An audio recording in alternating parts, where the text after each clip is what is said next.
what do I love about this space? Like what gets me up in the morning? It's like, I'm getting up and I'm getting on a phone call from another like Web3 social founder being like, hey, what can I do to help? How can we work together? And that's hugely motivating.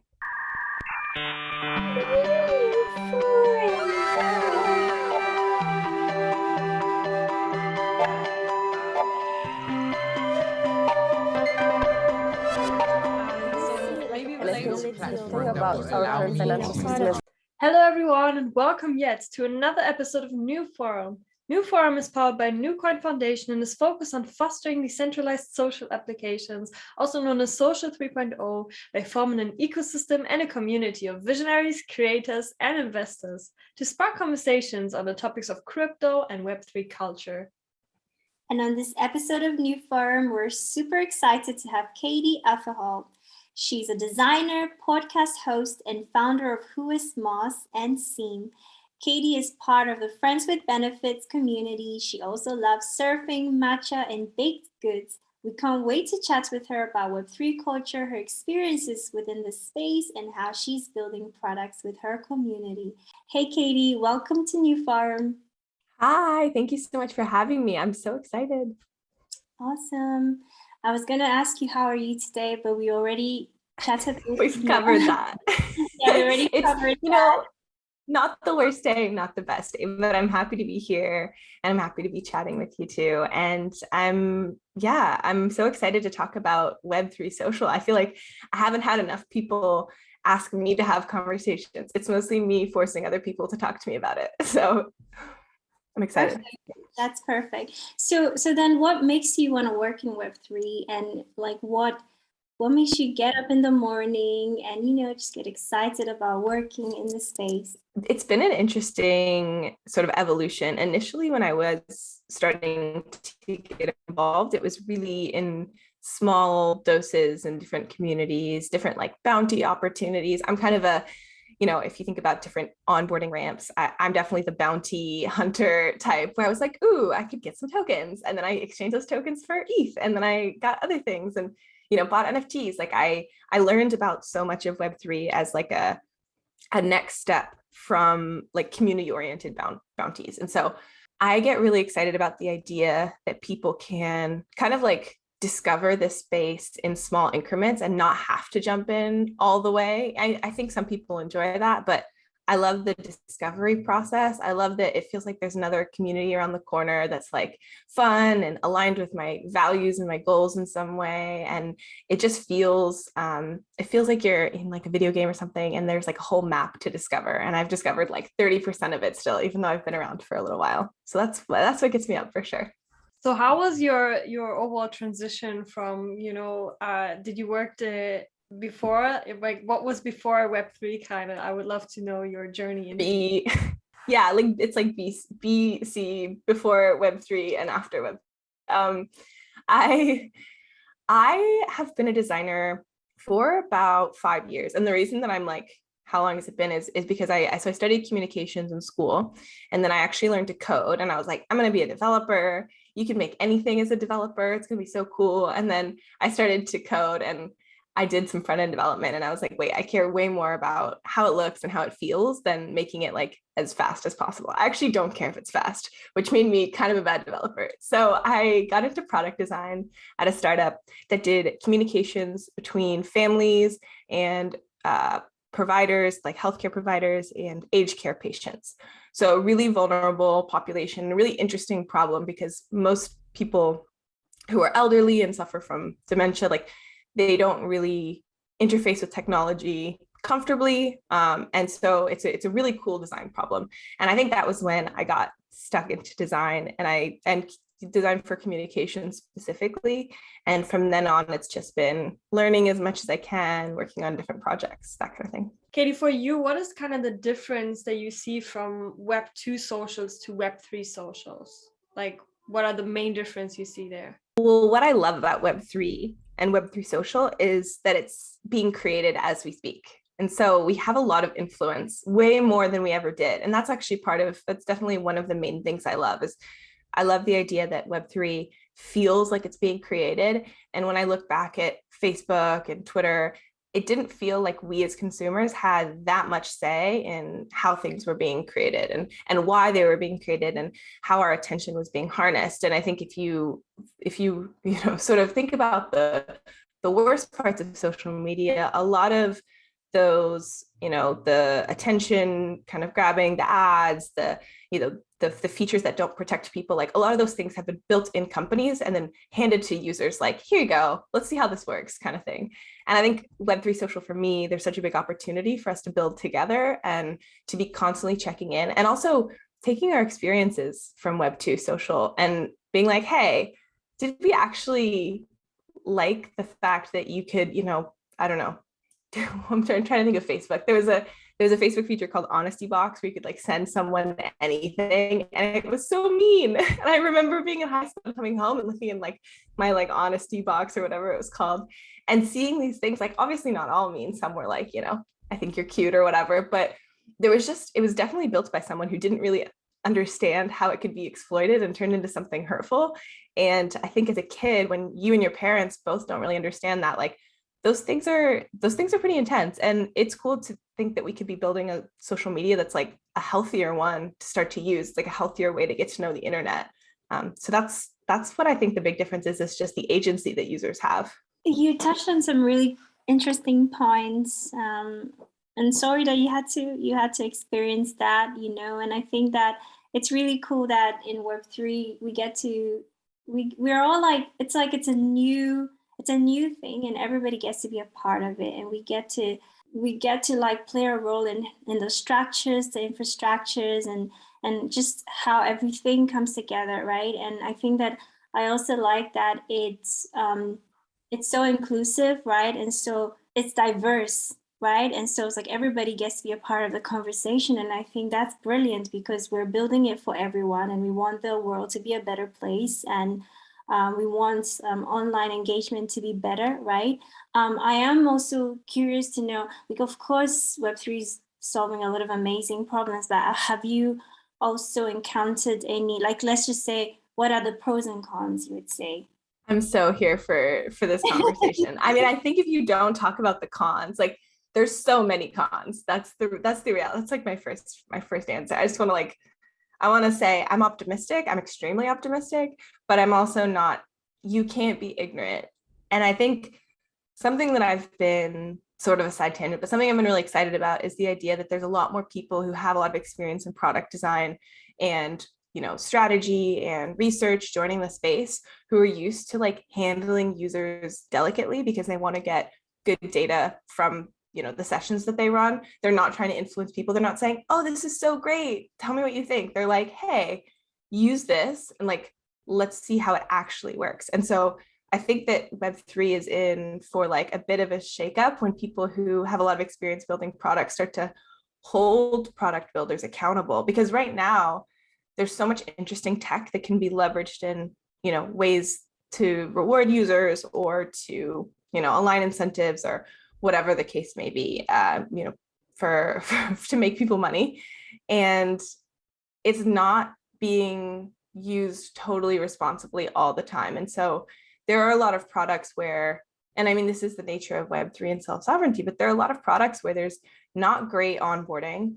A lot of users lose money, or they have trouble trusting, the instructions. They don't necessarily know what to do. And that can't be the user's fault. That has to be the responsibility of the people who are making these things. So the cons, I would say, to having this like open builder ecosystem is that people sometimes don't have the experience to know when you make a video game in the metaverse, for instance, you have to have the ability to kick people out. You have to have moderation tools, because human beings, good and bad, whatever you want to call them, they will get into the same situations they get into in real life. And if there's no rules, if there's no ability to help people self-monitor or just kick people out in general, that's a really bad situation, because harassment and all the bad things that exist in the world will exist in these spaces too.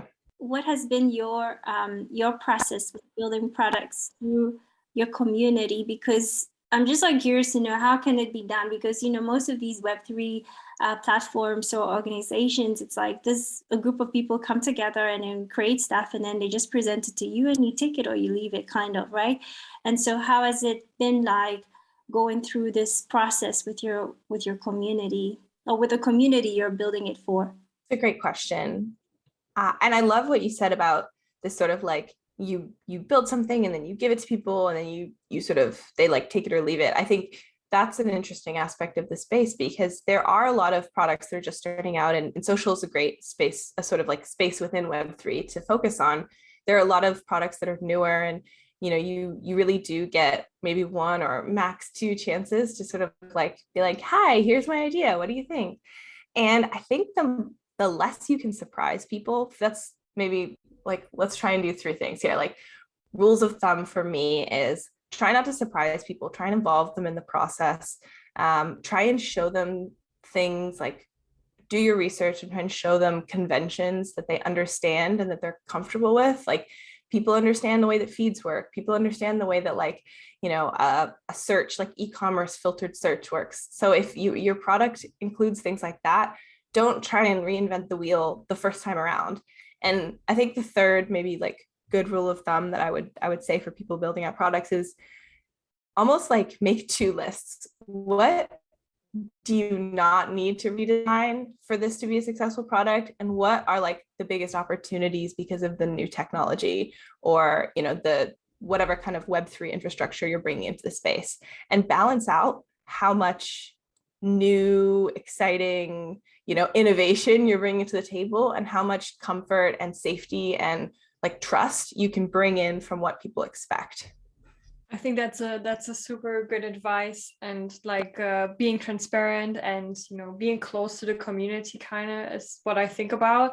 And I'm wondering, like, so you are probably part of like a couple of communities, or DAOs as we like to call it, and I would love to know like what has been your experience with it, and what are your favorites right now? Like, what kind of communities are you part of that you're like, yeah, that's like good experience, or Yeah, oh my gosh, I could talk about this all day. I mean, I have a really soft spot for FWB, because through that community and the people there and the opportunities there, I feel like I've grown a lot. And it's almost like if you go to university, or if you finish a sort of certificate or a degree, and you can almost look back at the beginning and end. Like, I joined at this time and now I'm here, and that distance that I've grown is actually because of what was available to me.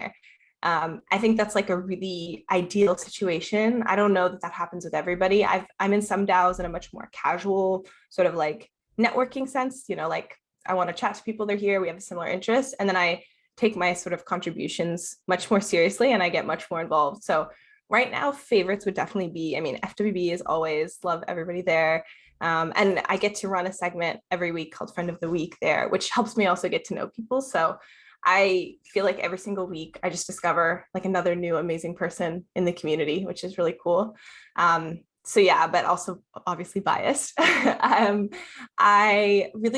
recently gotten involved with Cabin DAO, or Cabin, I think they're called Creator Cabins, which is a really, really interesting community of people. And I think what stands out to me the most about them is they're taking onboarding and education really seriously. So much of what they actually do, I think, is going to be in person, and it requires everybody in the community to be really aligned on how they act and who they are, and have just a really strong like ethos. So I really admire that, and it immediately stood out to me. So that's what I would recommend if people are maybe new to the DAO ecosystem. Let's see, there's a couple amazing DAOs or like community groups like Boys Club and Metagamma Delta, and Eve, I think, is another one that focuses on finance, that are female focused or female non-binary focused.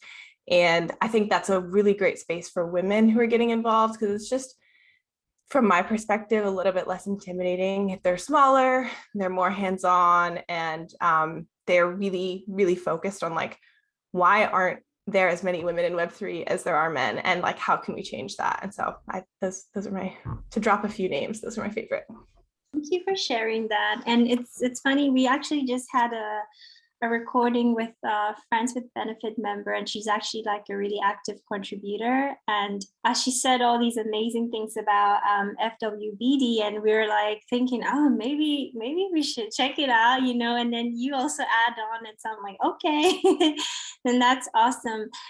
Also, you know, you mentioned women, you know, and like marginalized communities, and I want to know about who is Moss and Seam. What is it about? Like, the name is really curious, and I think I read somewhere that it's related to, or it's connected to like women's health, I guess, in business, but I'm not so sure. Yeah, I'm happy to elaborate. I also, yes, you should definitely join FWB. We would love to have you. So Moss is a design agency I co-founded in late 2020. We actually were supposed to launch early 2020, and then, you know, COVID and all the things, and we ended up kind of slowly starting to work together, my co-founder and I, projects, and then officially launching at the end of the year, which was actually a really cool way to do it, because we launched with clients, which is fun. As a consultancy, it's great to have, like, you know, money projects and, you know, sort of like exciting ideas in the door from day one. So we originally focused on healthcare, and then we realized that there was actually enough, like, honestly, VC funding and interest in the women's health space that we could niche even further. And we were so excited to be able to do that it was a no-brainer. So we now, our brand actually was acquired by another agency called Helpfully, which does like a broader, so we're now the women's health arm of Helpfully, which is another agency. But we still run the Moss and Friends podcast, which is really fun. We talk to female founders working in the health space. We talk to female health practitioners and women's health and outside. And I think really overall, our goal, our mission is just to make the experiences that women have seeking healthcare and providing healthcare better. And that can be done in a small way with digital products. That can be done increasingly as you start to look at like systems within healthcare and the ways in which practitioners are incentivized to sort of like trust women when they tell them what's going on with their bodies, or, you know, startups that are working on products to help out with really specific things like, you know, vaginal health or birth control or PCOS, that kind of thing. Menopause is another big one. It's like, it's so funny because, again, it was like we started in healthcare and we're like, oh, is there a big enough market in women's health? Like, we fell for that trap. And then you start to talk about the problems and you're like, oh, literally 50% of the population will go through menopause. How could it be too small of a problem to solve? So anyways, the long and short of Moss is making women's lives better when it comes to healthcare. Wow, that's so And I can talk about Seam too. Yeah, we'd love to hear. No, Seam is super exciting. Seam is a relatively new project. So during the negotiation around the sort of like brand acquisition that was happening in December, I was at a program called Launch House in New York, which is, yeah, I saw the exciting reaction. Yeah, it's a really fun program. Another like 10 out of 10 recommend. I've met a lot of really close friends and amazing people there. It's typically a house of, you know, founders and entrepreneurs who are building their products, all different products at the same time together. And the sort of environment that they managed to create is really special, and so special, in fact, that I met my co-founder of Seam there, so Nick had just quit Facebook like that week. He was like, I think I want to do something with social media and Web3. And we got to spend a month together during that cohort, just talking about our ideas. And it was such a great way, I think, to be able to form like a really strong connection, a really strong like partnership around like, we believe that these are the ways that Web3 social should look, and take better care of people. These are our like kind of hypotheses around what we think could help to solve those problems. And then from there, we went to Miami Hack Week, came top 5. We went to ETH Denver, or I went to ETH Denver, tested the product.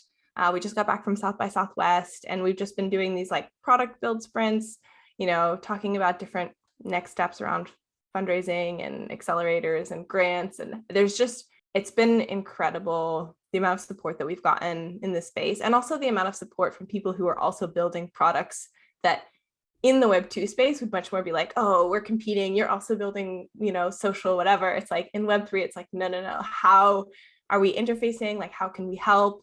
And that maybe goes back to another question that you had around like, what do I love about this space? Like what gets me up in the morning? It's like, I'm getting up and I'm getting on a phone call from another like Web3 social founder being like, hey, what can I do to help? How can we work together? And that's hugely motivating.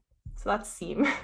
Honestly, how do you manage it all? Like it's amazing. Like how can one person, like I feel like women's health especially, it's so important because we work a lot, especially like there's a lot of women who want to be engaged in Web3, and I'm just thinking like there should be ways for women to have more access to healthcare and things like that, and to learn. And also, and I'm just so surprised that how do you juggle both of these things? Like it's so incredible. I'm super lucky, I think, as you two probably know, when you have a person who can sort of like partner with you and complement your strengths and weaknesses, it's a lot easier. If I was a solo founder of both of those things, I would not be looking as well rested as I do right now and just like happy and energetic. I think I would be exhausted in a way that I have never been before. So truly like finding someone to partner with who complements your strengths and weaknesses. And then I also think those are both areas I'm extremely passionate about. I care about women's health so much more than like most things. And I think there's the potential to make a huge positive impact with Web3 social. And so I think for me, I probably work a little bit more than is like maybe recommended, but I also get really excited to do those things. And so I feel grateful for the opportunity more than anything. I love that. Yeah, you seem passionate about what you're doing, and then it's kind of like when you find something in a job that you really like. It's not a job; it's like a purpose, and you really feel also fulfilled, and you want to put your all into it. So I can really relate to that. And I'm wondering how was because I heard about Launch House, and I'm wondering how was your experience with that? Because for me, this sounds like so cool. Like, we don't have that here in Europe. Like we have co-working spaces, but we don't have necessarily like a house or where they come together like that in a way. And I want to know how was that for you? I mean, again, biased for sure, because I met my co-founder there, but it's funny. So this is full circle. I actually hosted someone on our podcast and she brought up Launch House and I was like, how did Launch House impact your journey? And she was like, everything. It was where I started. It was like how I got my network together. She was just like raving about it. And I think that's all I can say is the same. Like Launch House has made everything that I've tried to do since like 10 times easier, just because of the relationships that I've made, the friends that I can call when things aren't going well and ask questions and get help. And I think if I had like one wish, it would just be like, could it be more accessible for people? And I don't think that's anyone's fault necessarily. It costs money to run those programs. You can only do them in small batches if you want it to be, really successful. But I really wish that, this is something that was more accessible to people, because I think network tends to be something that really limits. Like I've been on the other side of it. I've wanted to break into industries that I haven't had any connections to. And so I think that's something that Launch House just like, it provides so much network and so many people who genuinely care and want to help. And I think there's very few places where you can go for 1 month and have such like incredible experiences and bond with so many people and come out the other side with like a totally different availability of network for you. This sounds awesome. And I really want to like circle back to the conversation about women's health and because I'm super passionate about it as well. And I guess I would say I'm passionate about it, but I haven't actively done anything about it. And just your passion is so inspiring for me. And I feel like, how can I, do something? And I'm also thinking like, how can Web3 be a tool, for that? Because women go through so much, like our bodies, go through so much. And we had one guest who quoted something I'm going to read. She said 9 to 5 p.m. workday was based on manual labor male testosterone levels back in the early 1900s. They wanted to get the most of the male body. They structured the 9 to 5 around their testosterone peaks. This system never made sense for women to be in. And this is Jackie Roach. And I think this honestly, I thought about it and I'm like, wow, I never really thought about that. But like women we have to like fit in somehow, Mhm. and it's not easy. Like women have period, they go through all kinds of things, but then you still have to show up, right? And be okay. And so I think that like conversations about women's health is really important, and other women feeling comfortable about the fact that some things are normal. Because sometimes you might find something, you might go to the doctor and the doctor will tell you, oh, you have this and that. And then you think you're going to die, right? But if you're in the right community, you realize that it's actually normal. So I'm just like really curious to know like how, I know you touched a bit on that, but I kind of want to get more out of you. Like I can talk how about it all day. You'll awesome. I have to want to stop hear me. more about that, like, how Web3 tools can really bridge this. There's a lot there. Well, first of all, I love the quote, and I think it's super relevant in a lot of ways because men and women are different, and it is important, especially in the context of healthcare, to acknowledge that so much of the data that we are treated as a result of, so much of like what's learned by doctors is predominantly studies of men. Women weren't legally even, so like I don't think it was mandatory for them to be included in studies around different, treatments that were not, gendered, like around someone's menstrual cycle or something, for a really long time. And so when women, you'd be shocked, maybe you wouldn't be, but I have been continually shocked at the number of startup founders who are like, yeah, I had a medical issue. It wasn't taken seriously. I had to do my own research. I had to find specialists, and it was a multi-year journey. And then I never wanted anyone to feel like this again. And that's why I did this company.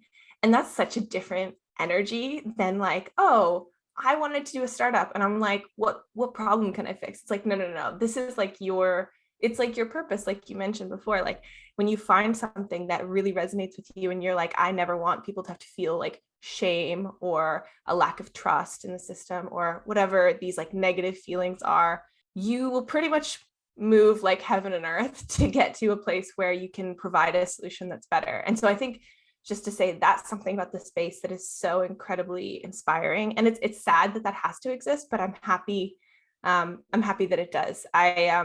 In terms of Web3, I am less optimistic that tech that's this sort of nascent and emerging should be applied to healthcare than I am when it comes to communications and social. I think we're still at a place where the harm that can be caused is pretty significant.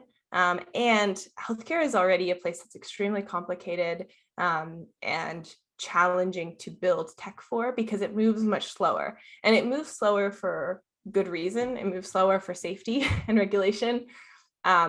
And so I think right now, in my honest opinion, there's a fundamental mismatch between the way that Web3 and healthcare are just being built and moving. I think I'm hopeful in the future that there will be ways where we can sort of like connect the dots, but I would never want my excitement as like a person making products about like, oh, this is so cool, how can I put this in women's health? Because I also love that space. Like that is not something that I ever want to put someone's like health or life or like experience in jeopardy because of that, if that makes sense. Yeah, that makes total sense. I mean, I was also thinking about maybe the metaverse, could, could play Yes. a huge role in That was that. actually, Mhm. yeah, that was something. So I spoke on a panel at South by with the founder of Femly, which they make menstrual products for people with vaginas. That's the tagline that she gives, and but specifically aimed at women of color, people of color, and getting access to. There's like they have a machine where you just go up and you like wave at it, and it gives you a tampon or a pad or whatever, which basically is indicative. I think, if I can't speak for her, obviously, but the idea is like, why are you paying for a product for something that you actually can't control, that everybody's body is doing? Like these are things that should maybe just be freely available to people. So anyway, so she's super optimistic and much more knowledgeable than I am. Her name is Arian Long, I believe, about the women's health in the metaverse and the ability for like, think about skin cancer or certain diseases, like certain genetic diseases that women get that are more hereditary. There's certain things where if you're seen by a doctor who doesn't have experience, working with people who look like you, whatever that it means, or who can speak the same language as you, or who understand your culture and where you come from, they might just not be able to tell you, or like have the information to tell you, like to help you as best they could. And if we can have a metaverse where I can say, hey, my background is like Eastern European, and I'm Caucasian, and I'm this age, and I'm most comfortable with this kind of like provider and this practitioner, and I want someone who is very knowledgeable in like PCOS, for example, is a common one. I want that as a baseline. I can potentially access that, and that's incredible. That is definitely an area that I think there's a lot of room for to help people. So the metaverse is maybe you called out like the one thing I missed, the one area that's definitely ready. Thanks for sharing. Yeah, and I'm curious for both of you, like we've talked a lot about the ways in which I see, Web 2 and Web 3 relating. I'm really curious for you, sort of like how you manage that that relationship, where you sort of think of yourself as like, are you sort of like more Web 2 or Web 3, and kind of how you've been able to, I think explaining it to people is also really fun. So like kind of how you explain what it is to people. I'm just, if you don't mind me turning one of the questions around. I think this is the premiere of the guest having a question for us. And I'm loving this concept already. Yeah, I think honestly, quickly from my side, like it's been like such an interesting journey, being with the NewCoin team and, learning about everything. And for me, for example, like the Web 2 socials, I was usually really active on Web 2 platforms, Instagram and things like that. I love building communities and things like that. But recently, I'm not fun. I don't have any fun anymore creating content. Like I don't have the same joy anymore creating things, even on any platform. And so being on NewCoin and, being with the team and being more on Twitter and more in Discords and building things has been more interesting and fun for me. The only thing I feel like sometimes I think gets left behind is the mental aspect that we kind of go through from, transitioning through all these apps and from all these things that we learn. I feel like I've been managing quite good, but I feel like sometimes my mental health is like everywhere, so yeah, but it's been so, I feel like the people in the space, like the people that we met through Web3 are just like the most genuine and caring and creative people. And it's been so crazy to think about, okay, today we're going to see somebody from Canada, and then the next day we're going to see somebody from Australia, and somehow we all relate to the same issues and the same values, kind of. Someone might be a musician, someone might be an entrepreneur, but we still find like a common ground. And I think I've been really blessed and grateful to do this with Salimi. It's been amazing. I think for me, I was never really into the whole Web 2, I'd say, in terms of socials, right? I never really caught on. I just found it a bit superficial, and I just didn't know how to present myself there and be myself, because there was this, I feel like, accepted way to be on there. You had to be shining, you had to be happy, you had to be pouting your lips, you had to be posing and kind of almost showing off, it felt like. And it just didn't go with my personality, and so or what I enjoy doing. And of course, I've seen people posting what matters to them. Some people don't even show themselves, they just show like landscape or just their art, right? But I kind of felt like if I wasn't ready to really put something out there, then it couldn't be me. It kind of just didn't, like I said, it felt superficial for me. And so I never really got on that.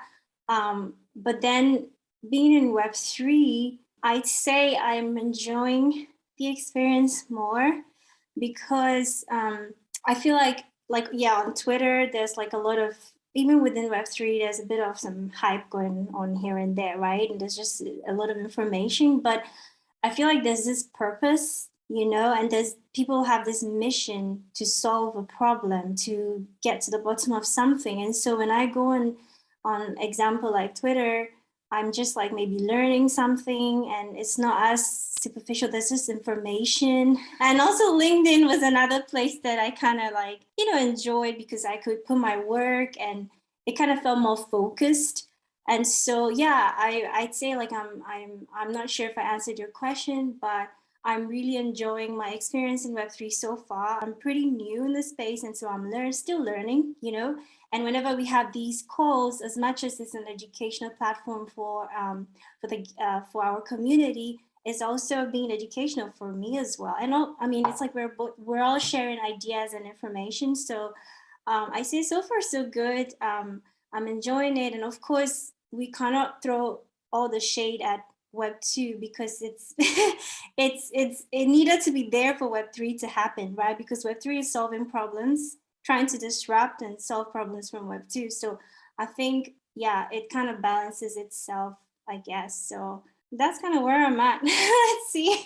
I love that. I think you two both brought up really, really relevant points, which is just like, it's a totally different world in Web3. It requires a lot more energy. It moves way faster. If you don't acknowledge the like mental health challenges that exist in the space, it'll just hit you at some point, inevitably.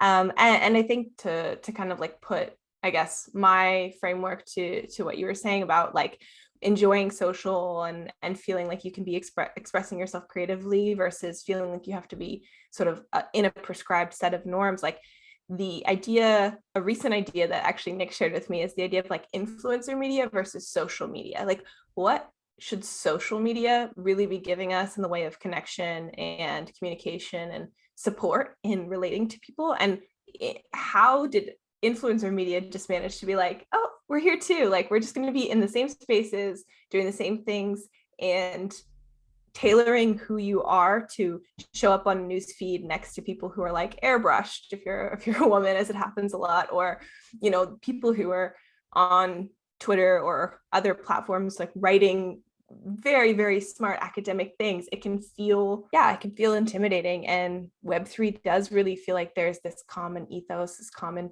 sort of purpose and ideal passion that is helpful in starting to share authentically. Yeah, I love hearing both of your answers. I think it's super interesting. Yeah, I think that like, even Web3 is evolving, and I feel like Web2 is kind of evolving, because I'm hearing all these things about how I'm not sure if I can talk about that, but it looks like even some of these Web2 socials are trying to implement some of the Web3, I guess, principles, and I don't even know how that's going to look like. Partial centralized, partial decentralized. I don't know, but I think that the space is evolving, and in a couple of years we're going to see where it's all going to land, and maybe you're going to talk to me again, and who knows what my answer will be.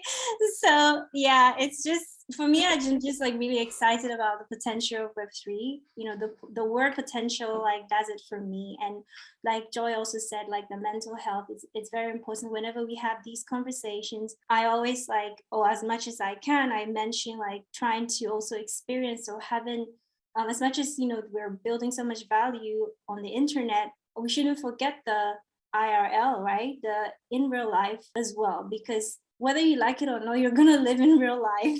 And even the metaverse is not like this world you're going to escape to. We were already experiencing the metaverse through our computers and all of that. So I think just trying to find that balance between that and having the right people around you. You mentioned having the right like partner, right?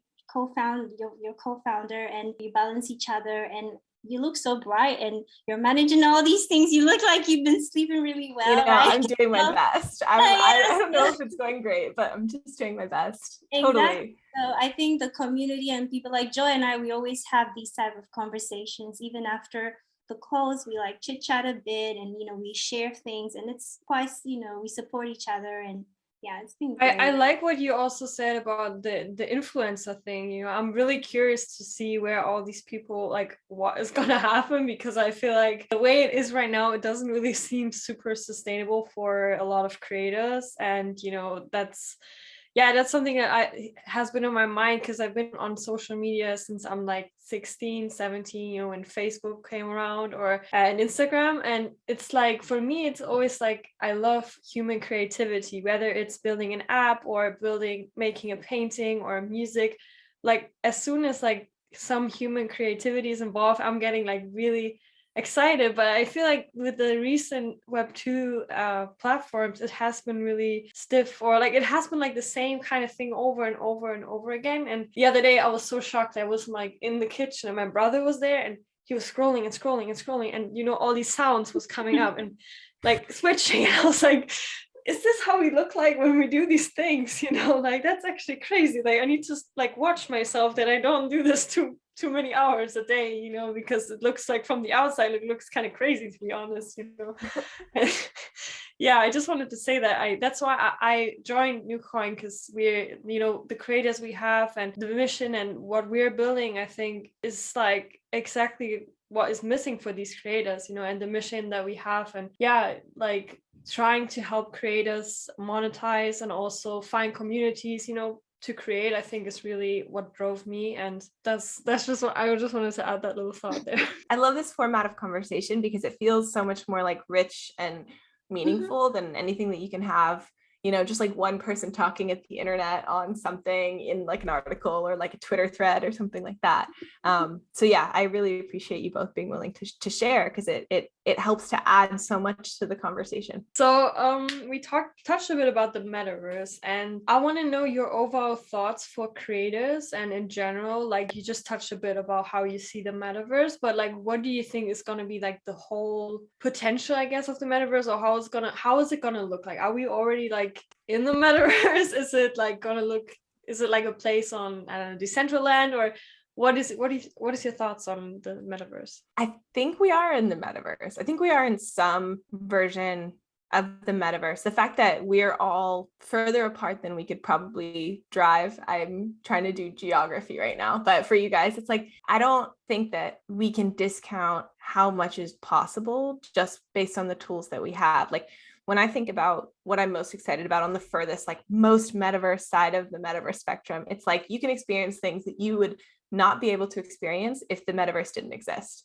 You can go to space, or you can go into some weird, cool artist's world that they only could see in their mind. Like, that to me is like, you know, the furthest on this side of the spectrum. And I think on the other side of the spectrum, it's just like you mentioned, through our devices, through the tech that we already have, being able to access higher quality healthcare, or interesting and like cool experiences, or, you know, media or conversations that we couldn't have before. Like, that's to me, like that's like the 10% metaverse versus 100%. And we kind of have to acknowledge that it exists on the spectrum. And the more that we treat it like it's not that different to be in Decentraland, you know, in some wild world, we're still humans, we're still communicating, we're still going to have issues with our internet, we're still going to have, you know, we're going to have challenges around like who we meet that we get along with and who we meet that we don't get along with.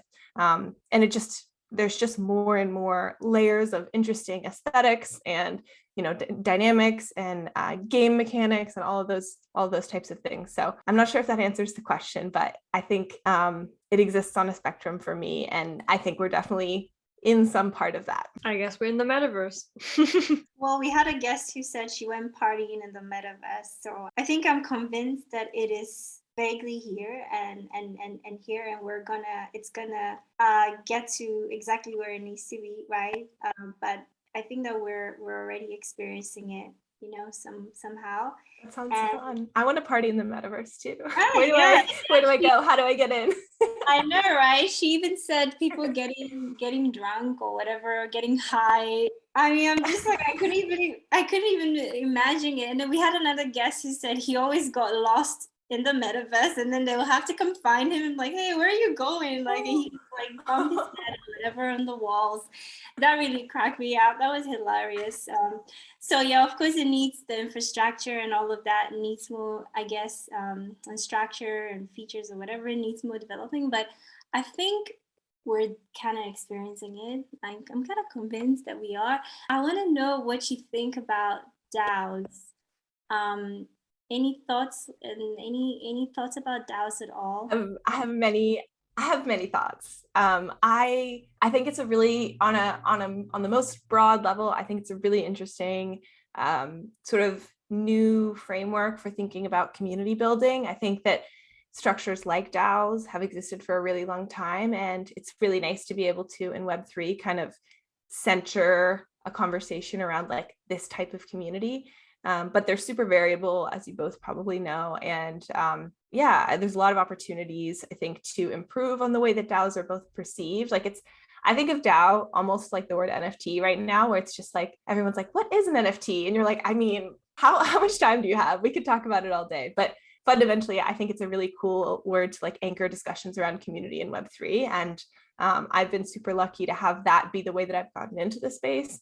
And I can sort of say, you know, from firsthand experience, it's been a really, it's a much more supportive journey when you have community that is aligned with you and your values and your goals. And so thumbs up, high level thumbs up for DAOs. Thank you so much, Katy. I mean, this was fun. You're like the first guest again that asked us the question, and I loved it, and we had so much fun, and it was great. And thank you so much. And I'm wondering where our community members can find you on your social platform. Totally. Thank you both so much. I appreciate you letting me ask a question. I know that sometimes it can sometimes throw a wrench in it, but I'm really, you guys both nailed it. And I thought it was really fun. To answer your question, I'm on Twitter a lot. I'm maybe a little too much. I'm on Discord. The Seam has a Discord that's pretty quiet right now, but like a great place to reach me because I'm there quite a bit. Obviously, I'm on all the other social platforms, Atherholt. And yeah, I would love to talk to anybody who is thinking about or building in the space. This is like taking up so much of my brain power in a good way right now. I'm so happy to be focused on Web3 social and communication and community in Web3. And I'm excited to continue the conversation. Thank you both for starting such a like thoughtful and insightful conversation about it. Thank you so much, Katy. Yeah, thank you so much for taking the time. I think this was such a vibe for my Friday night in Salini's, and you know, it's been such a cool conversation, and you know, the community I think is gonna love this and also check out your projects. And I'm really like curious and happy with what you're doing and building. And yeah, thank you all for being part of today's forum. And if you guys want to get more involved also in our community, make sure to follow us on Twitter and Instagram. We are NewForum_NCO and also NewCoin. And we have a private Telegram group where we discuss everything. And yeah, I can't wait for the next NewForum. And thank you guys for taking part today, and see you in the next one. In the Metaverse. So excited. In the Metaverse, party in the after party in the Metaverse. We're gonna I'll see you there. Put me on the list. Awesome.